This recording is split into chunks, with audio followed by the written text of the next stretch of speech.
Good evening and welcome to this very special episode of Diggers and Dozers Live. I'm your host, Mark Anthony. And oh boy, do we have a show for you tonight. We're about to take a look at not one, not two, not even three new JCB machines, but an entire and extremely futuristic range. So grab yourselves a drink, sit back, get ready. We'll be right back after this.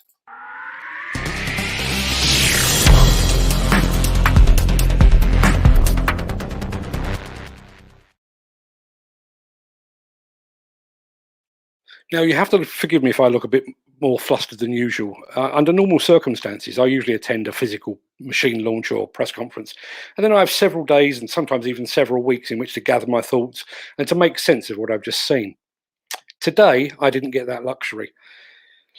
Earlier today, I attended a virtual machine launch hosted by UK construction equipment giant JCB, and here I am just a few hours later, still trying to get my head around what I've seen and what it will mean for the wider construction industry. To help me do that, I'm about to be joined by my co-host and good friend, Peter Haddock. Peter is a vlogger, journalist, podcaster, and general good egg with a specific interest in construction technology. Given what we were shown today, his knowledge is going to be invaluable on tonight's show. Now, before I press the right button, please bear in mind, this is an interactive show. If you've got any questions or comments, drop them in the comments section and we will do our level best to answer them. So while I'm getting Peter onto the stream, here's a sneak look behind the scenes at what a JCB press conference looks like.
Good evening, Peter.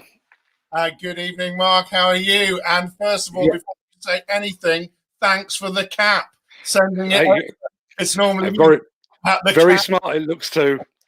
But I know this arrived special delivery this morning. So thanks very much. I was able to wear it tonight.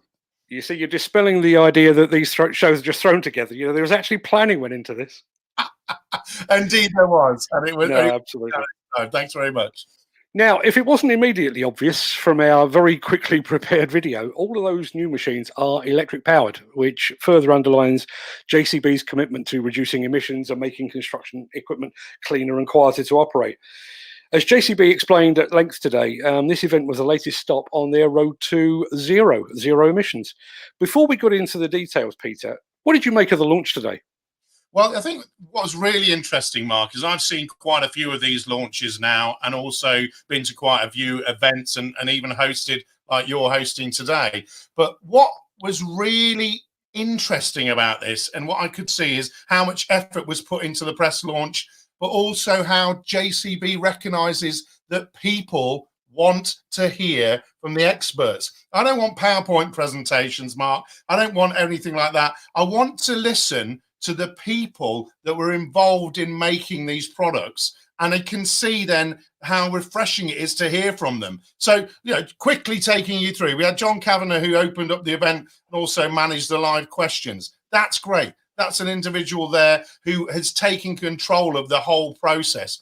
And then we had the Innovation and Growth Officer, Tim, who pulled the sort of flow together. And you know, coming from an engineering background that I'm from, Mark, I think it was really good to have Andy on, who's the Group Engineering Director, talking through the different developments of the products. And yeah, of course, you know me, Mark. I love a bit of passion and a bit of excitement. And that sort of came through in, okay, bucketfuls, but not forgetting forkfuls as well, Mark, with Richard Brooks, who's the engineering director for the materials handling and access product group. And what he had to talk about was really exciting.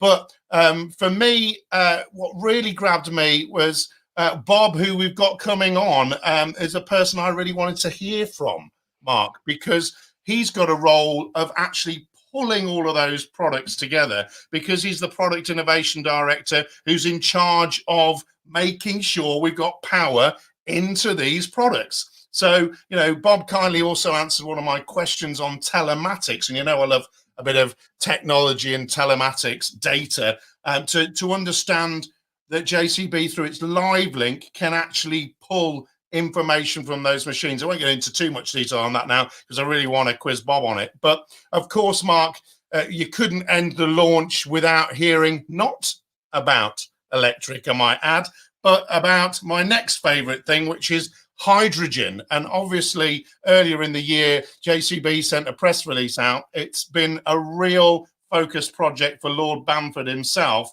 the hydrogen 220 excavator. And that's sort of being pushed forward. And it's great to hear from the CEO, Graham, of JCB, that explained in his closing remarks the fact that JCB has been putting some serious hours on this hydrogen machine, which is hugely positive. Although I've got to be honest, I was slightly disappointed not to know more about when it's going to come out and be launched, as I really want to see that on site. It's a game changer for large projects, and I go on a lot of sort of large projects. But I'm also eager to sneak a peek down to Uttoxeter sometime to see it in action, as I only live down the road in Stafford. So that'll be great. But so really, for me, it was a masterclass in product launches. For me, it's also great to see the personalities and the people behind the machines. This is what we want now in this new world, this new normal we're in. We want to hear from the people, Mark. I think one of the things that struck me about it was, I've mentioned this to Bob before we came on air, is that as journalists, you know, you and I are very forthright in our belief that, you know, the machines need to be cleaner and we're zero emissions and, you know, zero carbon and all that kind of thing. And yet us journalists are quite happy to jump on a plane, fly to ConExpo in Las Vegas, which kind of destroys all of that. Whereas today, it really felt, and I know it was an enforced thing, but it felt like JCB practicing what it preaches. It's not just we're producing machines with zero carbon. We're actually launching it with zero carbon at the same time. You know. Yeah, and I think that's really important, Mark. But you know, we've not got to take away from the fact that the people that are actually going to be on these machines need to know how they work. You know, and that's why obviously we work with the likes of Nick Drew as well, because he's an operator and he's got his community that wants to understand, you know, what about the joysticks? What about the controller? How does it work? So we can't take away from that. But I thought, you know, this new approach from JCB, you know, was something that was engaging. You know, where are you going next? What's happening next? And I think that's really important that we go from there and realize that we can have a hybrid. But I do believe, you know, we've got to use more of the digital tools that we've got, like the videos, like podcasts, like interviews that we're doing today, to actually get the people out talking about the machines, and obviously getting the right people into the machines to give us an honest opinion, an independent opinion about what they're capable of and how good they are, you know, which is really important.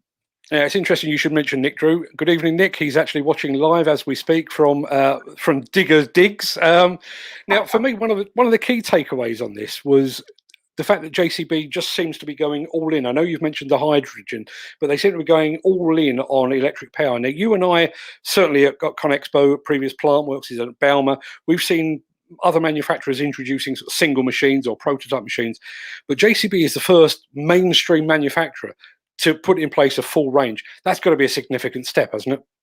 Yeah, and I think we've got to really put this in context, Mark, because, you know, let's look at the bigger picture of what's going on in the world. It's been a timely week this week for JCB to be launching and going all in on this electric, like you said, because the big electric story that has been in the industry outside of our construction industry has obviously been Tesla. And this week they've been accepted into the S&P 500, which is a major sort of US stock market index, raising Mr. Musk's wealth, I might add, considerably. But it does show that we've got an appetite for electric vehicles. and so have investors, and so have people that make the commercial decisions. So, and that's been further announced this week. Again, you couldn't make it up for JCB. It's perfect to be doing this today. The government is going to ban sales of petrol and diesel cars by 2030. So, that's really going to be putting things in the limelight, because when we ban cars, we're going to be banning other vehicles as well, and in the future. So we're going to see this real change, and I think JCB has been really positive in its approach to recognizing that. And then, of course, we have other announcements that are coming through from the government, where the government is saying, look, 250,000 green economy jobs. And I know we're going to talk about that a bit later. But why is this significant? Well, this is the direction of travel. With a successful launch of the electric excavator that was done at Plantworks 2019 when I saw it, JCB have been able to also gauge demand. And demand is strong from major customers like Sunbelt Rentals, like Lynch Plant Hire, and like Flannery Plant Hire. And in fact, Mark, I came off that launch and I felt, hold on a minute, I want to talk to somebody about this. And I actually spoke to the strategic manager at Flannery Plant Hire, Chris Matthew, after the launch, and told him all about it, because I had some news that he didn't. So that was good. But also, I wanted to get him to put this into context for me as an advocate for alternative fuels. And he definitely sees an expanding role for electric, like myself, and is focused on how you can make electric work on a larger scale with fleets of equipment, because obviously Flannery's not just going to buy one, and it doesn't just want to put one or two of these machines into a customer. They want to put loads of them into the customers, and they want them to be on hire for a long period of time. That's how those people make their money. And I think what JCB has done is proven the market demand for this type of equipment with the excavator first, which was very clever, and then open up different user cases to its main customers. Now, first of all, the main user cases we know are you've got to comply to low emission zones, and also the quiet nature of operation, which allows for working at different times of day and different noise sensitive areas. So there is a different way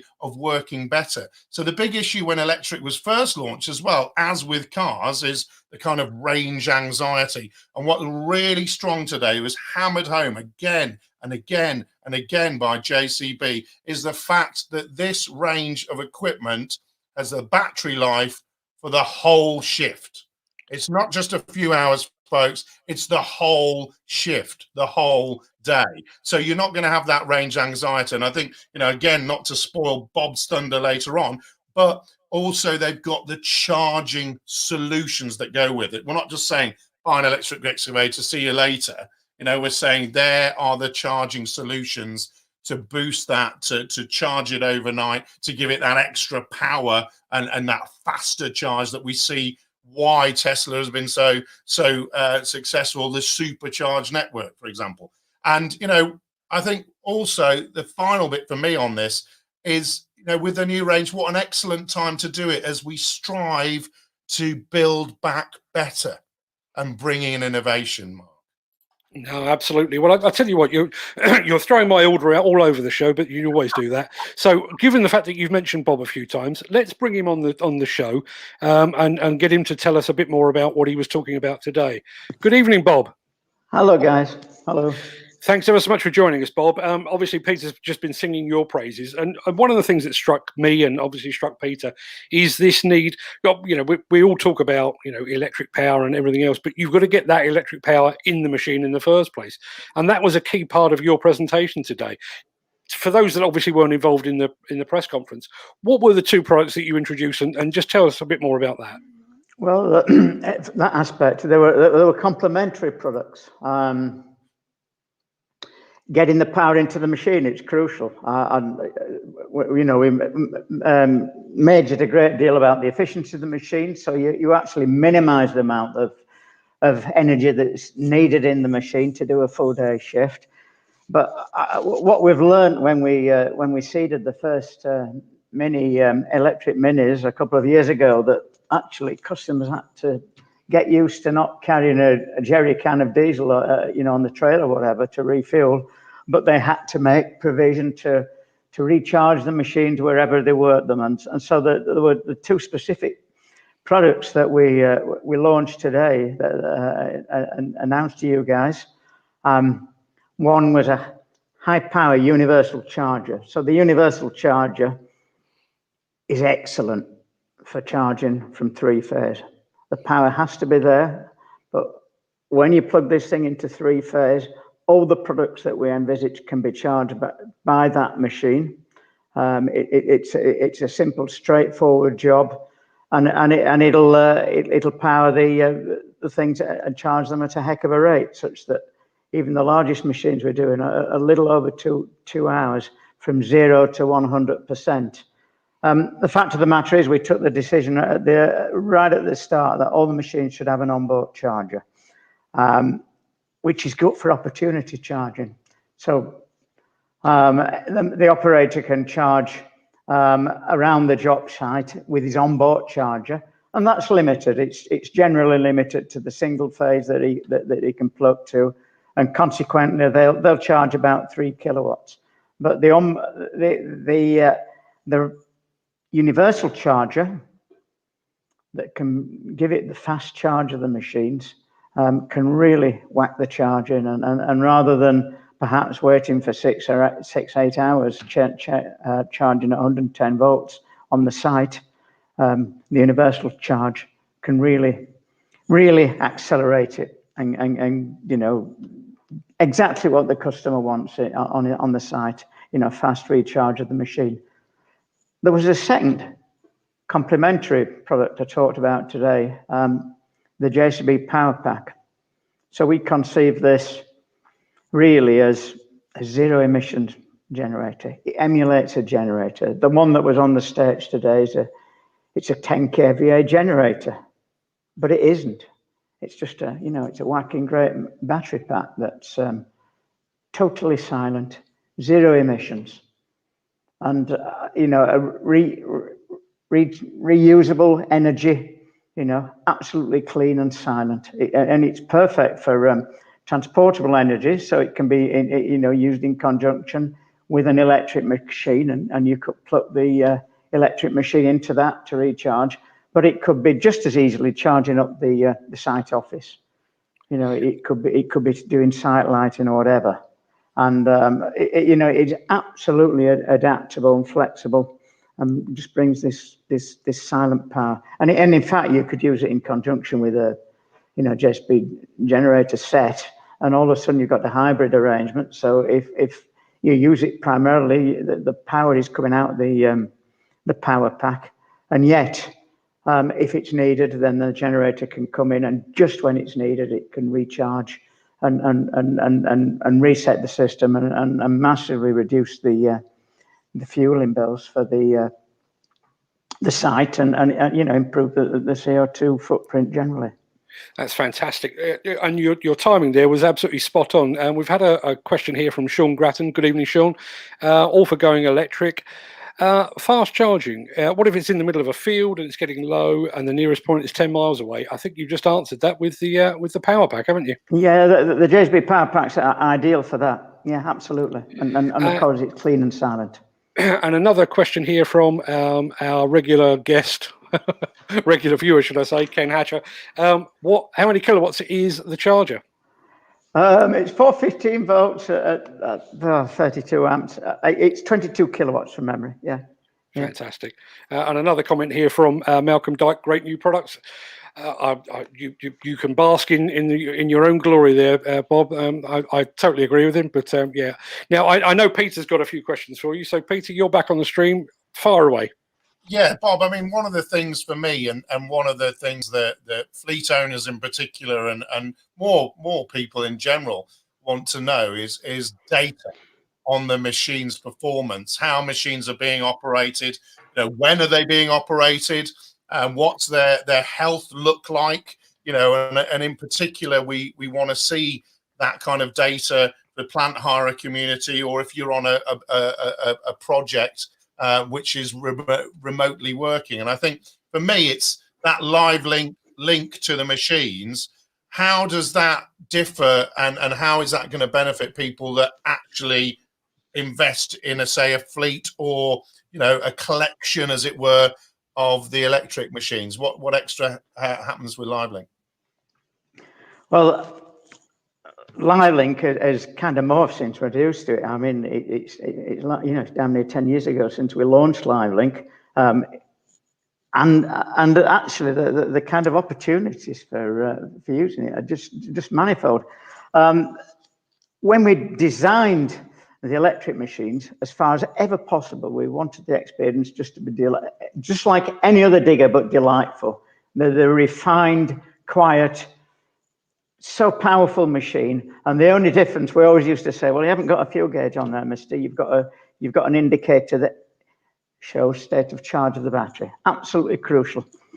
And we started out there. So what we absolutely need with LiveLink is to report remotely the state of charge of the battery. It's crucial. And I think you mentioned earlier that I think many people, and maybe most people these days, have experienced range anxiety with a passenger car. I know I have myself. And I think with the LiveLink, it so gives the comfort that actually you can see that the machine is doing a full day shift. It's reporting remotely even what the charge can be.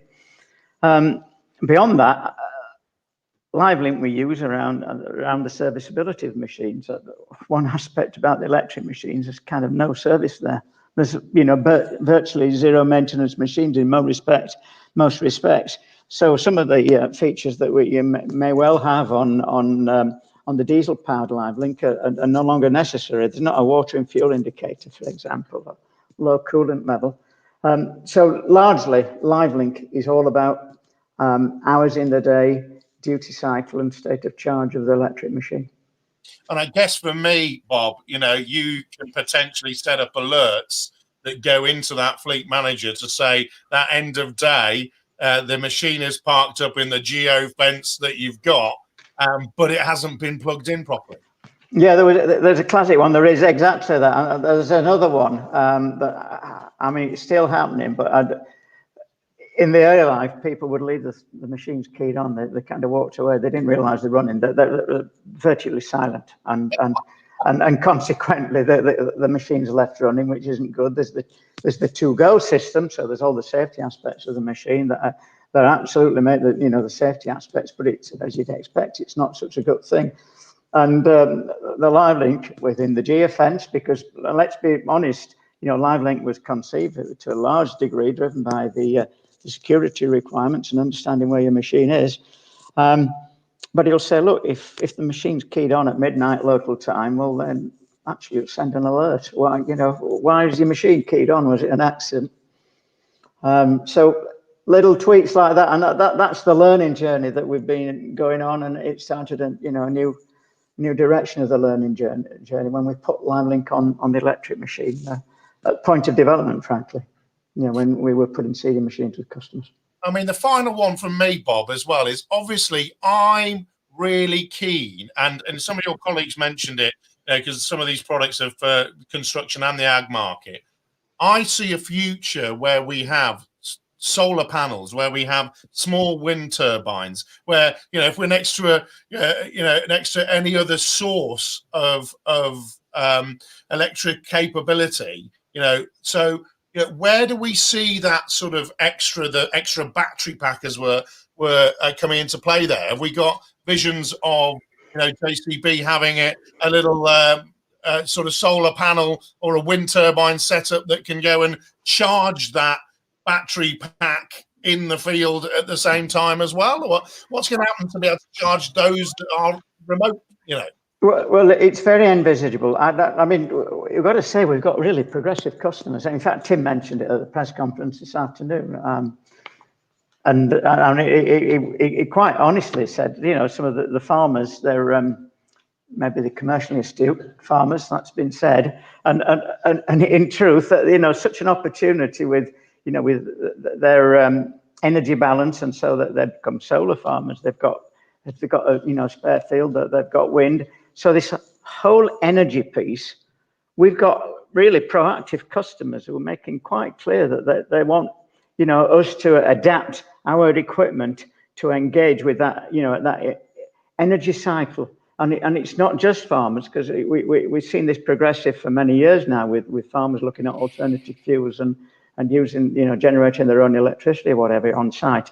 But even the linear sites, the progressive construction build companies, actually they've got construction contracts which really obligate them to reduce their CO2 footprint, and they're becoming quite conscious that the equipment is really is a substantial part of their CO2 footprint, the operating CO2. So we've an eye to what customers want to do in the future with storing energy as you propose there, Peter. So in terms of when the machinery is not running, then there's an opportunity for the windmill overnight to charge the power pack up. And indeed, we have a customer who's already got with where they put in the power packs and suggesting the power pack can be used with his solar panels as well. So there is this balance, and the good news is that more and more people are talking about CO2 footprint. And all of a sudden, many aspects of our customer base, are pulling this through and suggesting how our equipment can engage with it. Brilliant. Thanks, Bob. Bob, while we've still got you here, I realise you're in the engineering side of things. You don't soil your hands with dirty money and things like that. But the obvious question, obviously, is: are these machines going to be more expensive to buy? I'll leave you to try and answer that, but all I would say is, this whole idea of potentially zero maintenance, there's a bit of a balancing act there, I guess.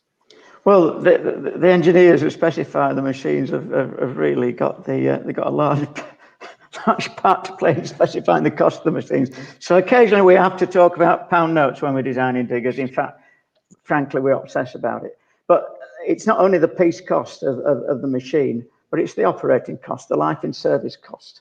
And we also look downstream into the customers to see what the operational costs, not just the fuel bills, but the maintenance costs as well.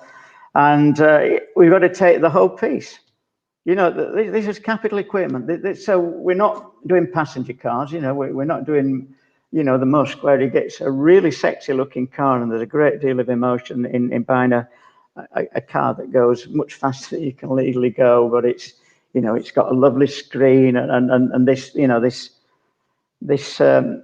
really sports car or whatever it is. This is capital equipment that that people are in business are trying to make money out of, whether it's digging a hole, or moving equipment around, moving earth around. And what we found out with the electric machines is there's an opportunity to say offset diesel fuel extraction. So there's guys actually making money with investing in an electric machine. Is working indoors or in longer shifts, where really his total cost of operation is reduced. And yes, there is an on cost for the first buy. Electrical equipment is expensive, but batteries are expensive. There's no question, especially the very best batteries are. And we've taken care to engineer what we've proven on our own test site, the best batteries there can be for our type of equipment, which is a really arduous environment. So yes, there is a modicum of incremental cost on first buy, but the actually operating costs of energy, and then how you can charge the product out, say if you're a hire company or whatever, then the total commercial package is really attractive. I'm very, very conscious, Bob, that it's nearly 7 o'clock and you're still sat in the office. So I've got a couple of quick ones. One is from Sean Grattan here. Obviously, you've obviously been involved in the electrification process with JCB, and he's asked the question: why haven't you done this like a cordless drill, so you have a bank of batteries that you just swap them in and swap them out? My guess is that you may well have looked at that at some point. Yeah, we have. It's a blinking great question.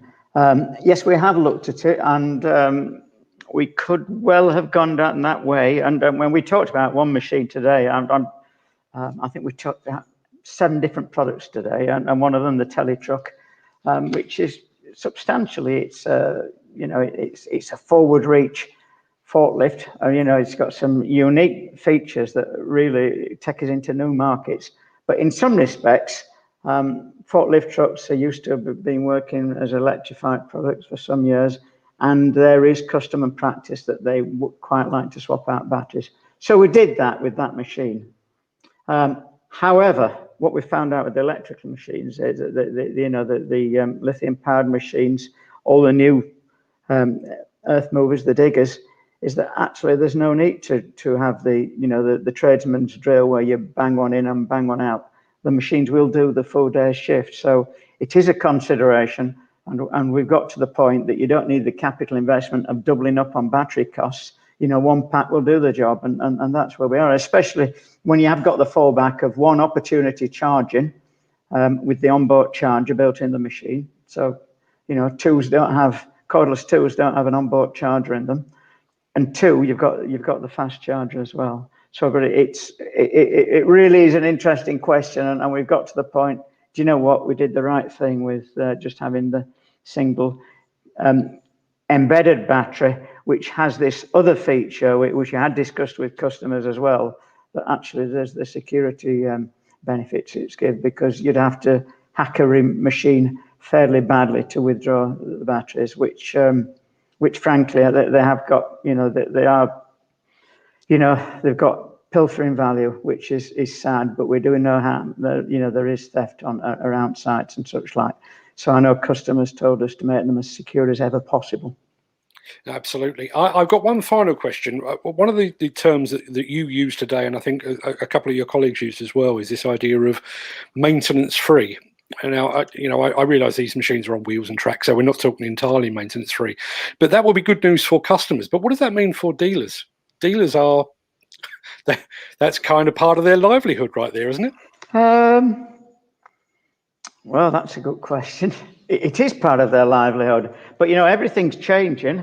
I mean, the dealers don't sell rotor arms for the passenger cars anymore, do they? Or such like that. There's technology, and I mean, I did hear that that people don't always look after the charge leads on the machines. So and 2 years ago they weren't selling charge leads for machines. It's just different. There are different, there aren't going to be fuel filters, but there are still hydraulic oil filters, and there's still hydraulic oil, and there's grease for the tracks. I get all that. But the important thing is there isn't grief for the customer around the battery. We have spent so much effort engineering these batteries such that they look after themselves, that really, something dreadful's got to happen to get them to fail. Yeah. Bob, it's been an absolute pleasure. Before you go, I've had a couple of comments here, which just goes to show the cynicism of our audience. Ken, you're an absolute star. Remember the old electric milk floats? Yeah, I think we've moved slightly beyond that. And another one here from Paul. World's gone mad. Emission problem is planes. Can't see them going electric. No, me either. Although, frankly, they may as well at the moment, because they're not going anywhere, are they? Bob, it's been an absolute pleasure. I'm going to let you get back to your what's left of your evening, what you can salvage of it. We're going to carry on, but you please carry on. Thanks ever so much for joining us, and thanks for today. It's been an absolute pleasure. No, I've enjoyed it. It was great for the engineers to get involved and speaking to you people. So I see that as a privilege, and thanks for this evening's invitation. Just before you go, always the timing with these things. We've had a comment here, and I think I know the answer, but could these electric machines do a full shift in a Canadian winter? I'm fairly sure that temperature extremes were mentioned in the press conference. Yeah, we talked about it today, and that's, again, it's another aspect of the BMS, the battery management system, that, they're absolutely engineered in there. But, buy one and try it, guys. We had the machine last winter. It wasn't in Canada, but it was up in north in a number of machines in Northern Europe, and we've got them in Norway and Denmark and Finland, and they've been doing nicely. Fantastic. Bob, you're an absolute star. You get back to your evening and we'll carry on. Please feel free to keep watching, but you're off duty as of now. Thanks, Bob. Appreciate your time. I think he's already gone. I think that was really good. It's always good to get the inside track on these things. I guess we ought to look at some of the individual machines before we go too much further. Yeah, I think, before we go on to that, Mark, I just wanted to sort of highlight the fact that you mentioned there with some of the dealers and stuff. I think we are, with the government's 10-point plan, the Green Revolution, we are, basically going to need new skills. We're going to need new people in the industry. And, we've gone a year already. JCB did mention in their press conference they've been training dealers and supporting dealers and things like that. So this is part of the new deal for people, getting more people into the industry, more skills, harnessing the benefits of new solutions. And we're not going to go anywhere with the bigger stuff for a while now and diesel and everything like that. But you've got to retrain and skill. And it's, again, good jobs to be had there, Mark. So I just wanted to mention that. No, totally. As I said, I think people are largely tuning in not to look at your beautiful face, but they're here to look at the machine. So let's take a look at the first one. And you'll have to forgive me. I will have to read off the screen for a little bit of this. This is the JCB 525-60E, or the E-Tech. According to this, it uses 2 electric motors, one for the driveline and the second to power the hydraulic system. 17 kilowatt traction motor drives through a permanent 4-wheel drive drop box to the JCB drive and steer axles. Notably, and no great surprise with this, the machine produces 0 emissions, making it suitable for working inside buildings, underground construction, urban areas, and specifically areas with stringent emissions regulations, such as London's ultra-low emission zone. We've only seen it at a distance, Peter, but what did you make of that? Well, I think it's a really interesting machine because I think, what we're getting here from JCB is we're getting not just machines, we're getting site solutions. So we've got this machine, we've got the excavator, we've got the 1-ton dumper coming through. And so, this is an important part of what I call sort of fleet matching. So we've seen, and we always talk about fleet matching on big projects like putting ADTs together with the right excavator, with the right dozer and things like that. But really what we've got is a solution here that is for the site. And we've talked with Bob about the electric charging points. Well, if you've got a solution for the site and a charging solution for the site, then that's great, isn't it? And I think, talking about that particular product, it's one of the key things you need on construction sites anyway to keep them moving and keep the products in the right spot, isn't it? So it's really important. I'm going to come back to your point on fleet matching in a second, because I think that's probably more relevant, even more so, to the next product that we're going to see. Oh, excuse me. But I tell you what, before we go any further, let's have a look at all of the machines that were displayed today.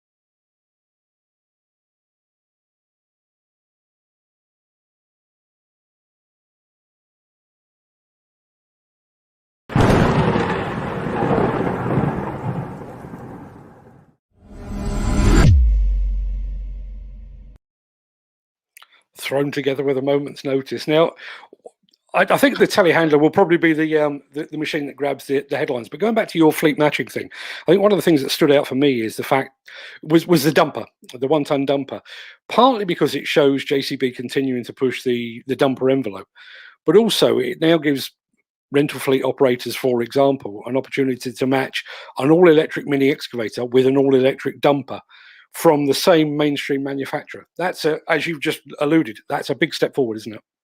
Yeah, and I think if you have the ability to look at those things together, they've obviously worked together, they're twins together. So what the most important thing about anything on a construction site is, are we being productive, and are the people involved actually working to their potential capacity? Whereas if you don't match things together, then basically you've got operators waiting for something else to happen. So by matching those two products together, and by being noiseless as such, and by being fumeless with no emissions, then actually you can put that together. And that's why the whole shift to battery power is so important. You know, the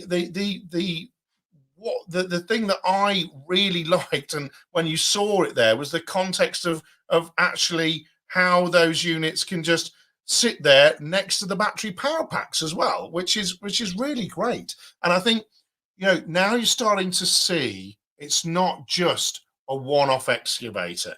It's now this solution, and this is this road to zero that JCB is talking about. This is a road that they're already doing a lot on, but it's just the start of getting down and further down that road. And we're going to see more of this in the future. Yeah, absolutely. Now, no great surprise. There's plenty of conversation going on in the chat here. Sean, you should be on the show, I think. You're making some fairly good contributions here. Yeah, I mean, he's saying here about the idea of replacing the diesel Bowser with an electric bank. I think that's where we're headed. You know, it might not be this year, it might not be next year, but I think that's certainly where we're headed. We've then had comments about lead being mined from the ground, and you know, Ken Hatter has been back and said lithium it's not lead, it's lithium, but that's also mined. But I think the point here, and you know, it goes back to what we were saying about Tesla, and I know Liebherr have been very big on this. This is emissions free at the point of use, isn't it? It's, you know, JCB can't fix power stations. You know, that's not what they're here for. No, I think the other thing to remember, Mark, is well, going back to the press launch, is the batteries can be charged 5,000 times. Now that's the useful life cycle of that product. So what you're doing is you're creating a product that is got the best batteries in, and the best batteries are not hold their charge and the right amount of power, but the best batteries as well JCB has selected are the ones that have got that longevity of use. And I think that's important, because you're talking about the life cycle of these products. And don't forget, you know, that when the end of that life cycle of that battery comes into play, you know, that's going to be a few years down the line, and it's literally swap and change and recycle, you know, and reuse. And that's really where we're at with this sort of thing. So, you know, it's not a case of when you've burnt out the engine, you know, it's a case of the electric powered engines can go and go and go and go and go. So you've got fewer components in these machines as well. So actually you've got fewer maintenance visits, you've got fewer trips to and from the machine for that. You've also got less parts, so it's less goes into making those parts and less wear parts. So you've got all of these different things to consider with the life cycle cost of something like this, and obviously the asset, the strong asset within that your unit is the battery. No, absolutely. Interestingly, I'm hoping to be speaking to Rupert Craven at Ritchie Brothers on Friday of this week, and obviously, I mean, they deal in used equipment and that kind of thing. It'll be interesting to see, because we're such early days, I think, in the development of electric machines, that we've probably not got our head around resale values as yet. You know, because I don't suppose too many of these have come up for resale yet.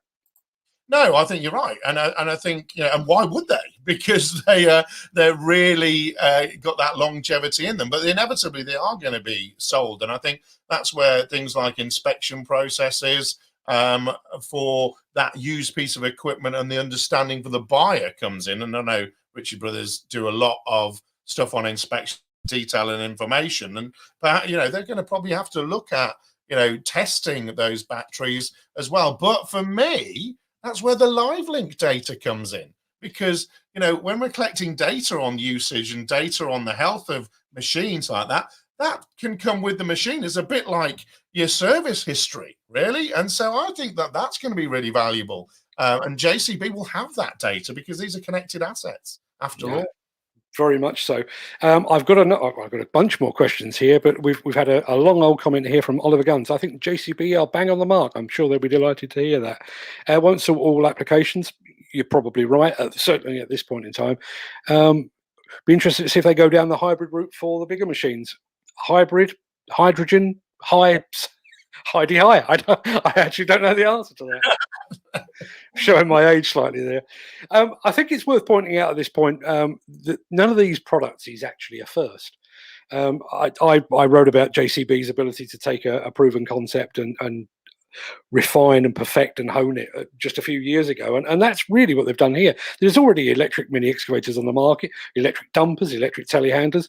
I think what's significant to my mind, though, is the fact that it's now possible you could actually run a house building site, for example, with all electric equipment, all from one manufacturer. That's a first, isn't it?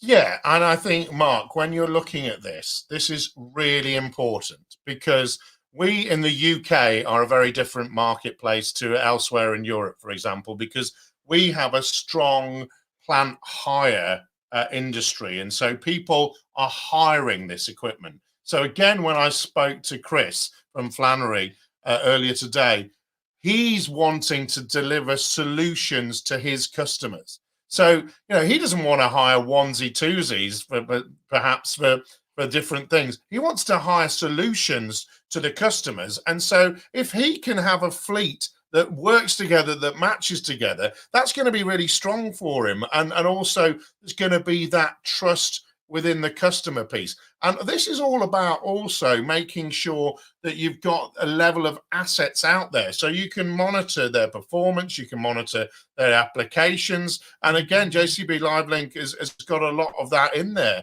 And I think that that's really quite interesting as well. So, we are in a position where we've got the ability to take this forward in we're going to deliver to site this unit, the load all unit, the dumper, the electric drive, the batteries, and we're going to get an electrician to plug it in to your 3-phase so that you can charge it up in 2.5 hours. So it sort of changes the whole landscape, and that's where these new skills are going to be needed to come in as well, and that's where people are going to make some big plays, I think. It's interesting you should touch on that at that point, because one of the things that occurred to me while I was watching it is, and it takes me back to when I was a kid. On a Sunday afternoon, my father used to maintain his car. He'd be out with a dipstick and and all that sort of stuff. If you look under the bonnet of a modern car today, where the hell would you start? I mean, there's nothing you can get hold of really. And we've got an entire industry out there of very, very good diesel fitters and engineers and that kind of thing. What we're getting to now is with an all electric. And I think that comes back to this idea of a single source of supply. If I'm a Flannery or a Lynch plant or a Sunbelt or somebody like that, to be able to go to a JCB with an established dealer network that, as Bob has rightly said, has already been through the electric training, you can hit the ground running. It's not a case of breaking down in the middle of the night and thinking, do I know anyone that does electrics on a mini excavator? That's not the case, is it? No, and I think what we've got to recognize with the industry as well now is we're growing up. So it's basically giving the job to the people that are best suited to do it. So whether it's the plant hires or whether it's a quarry, a quarry is good at selling quarried products. Really, they don't want to run a plant fleet. They want to get the best people in to do that. And the same is the case of having those skills within the industry. People want a dealer network, or people want that support that's out there.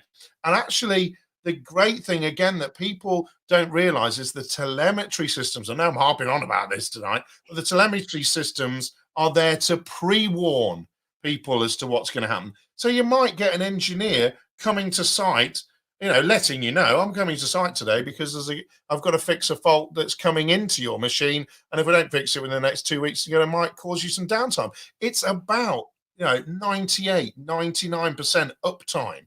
And with this focus comes the need to have highly skilled network of engineers, no matter what product it is, whether it's electric product, whether it's hydrogen, whether it's diesel, whatever it is, you've got to have that network. And our plant hirers have obviously got their own engineers as well, but the dealer networks are so important. And this is why we've got to attract more people into the industry, Mark, because you look at the jobs now for the next however many years, and you look at the projects like HS2, and you look at the fact that we need an engineer that can now potentially in the future do electric, hydrogen, and diesel, on different size machines and different varieties. That is a really highly skilled individual, and we need them, and we need to invest in them. And you can't just train an engineer overnight.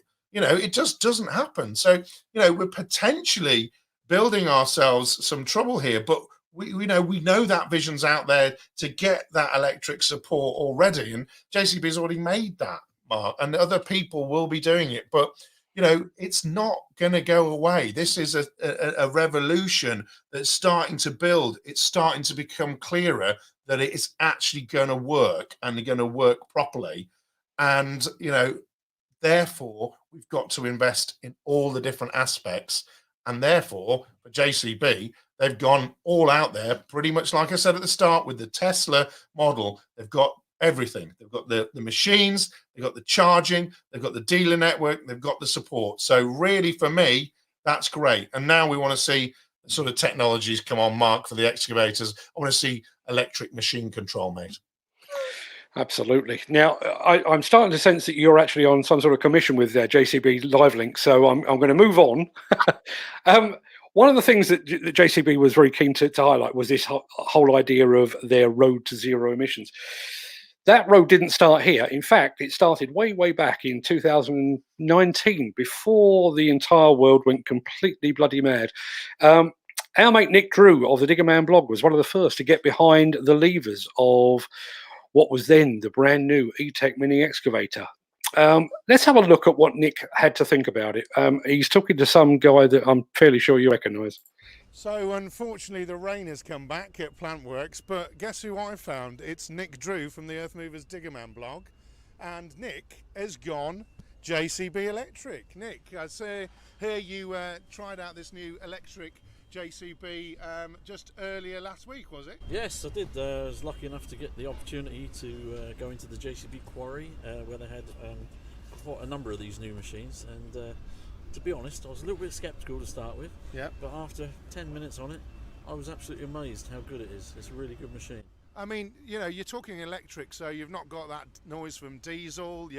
And what's the response like with the hydraulics and the what's different? To be honest, no difference at all in how the machine worked.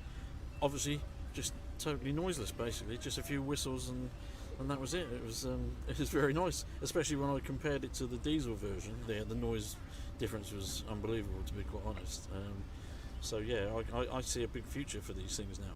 And so, where can we see these working? Low emission zones, inner cities, low noise zones? It's all that kind of stuff, noise sensitive, environmentally friendly type of places, where you don't want to be making too much noise, hospitals, schools and the like. Yeah.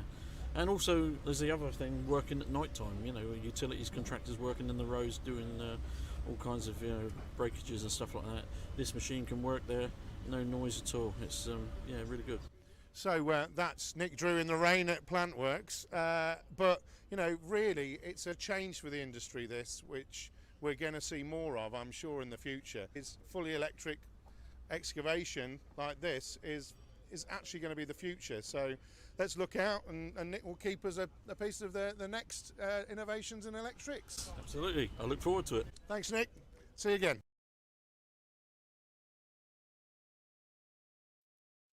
There's not very much good come out of the pandemic, but not getting rained upon would surely be one of them, I guess.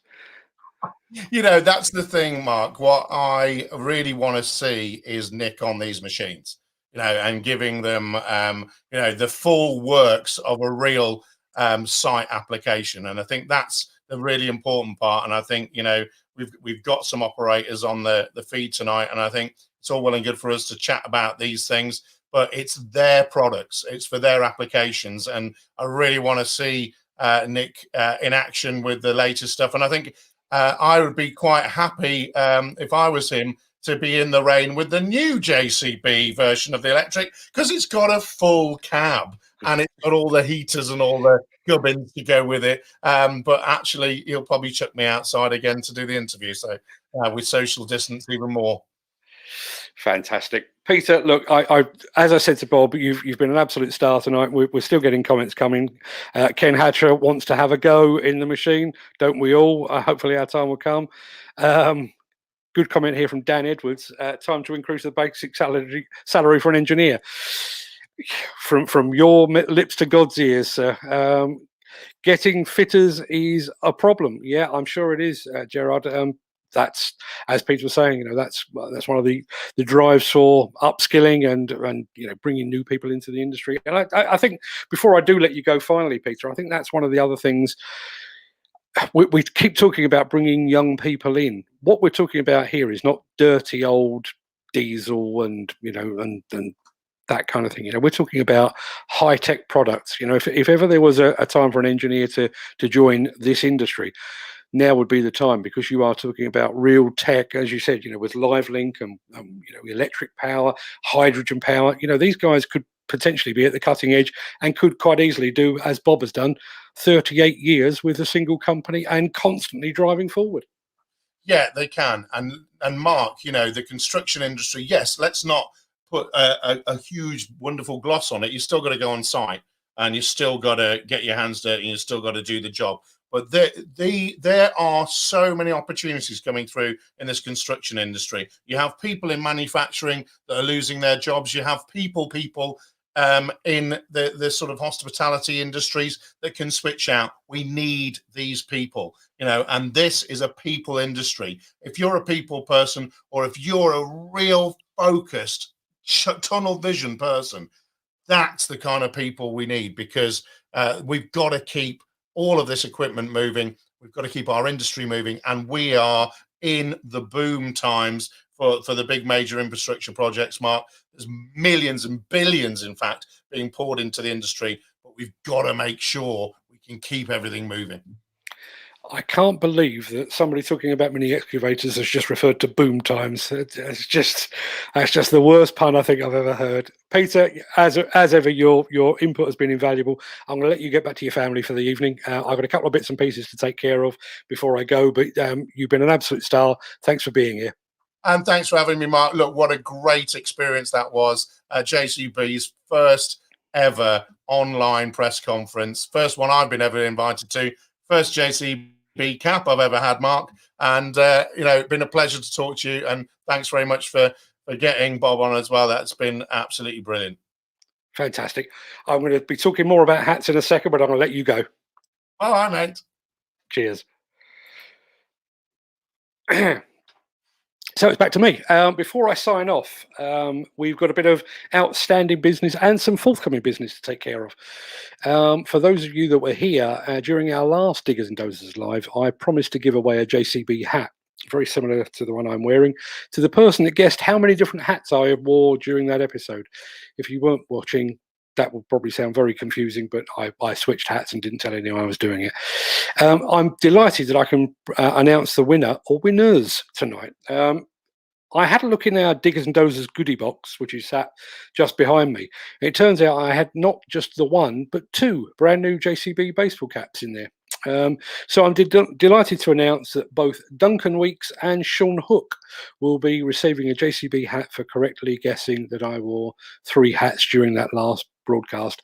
I've already dropped a message to both of them to get their addresses. Just as soon as I get that, they will be on their way.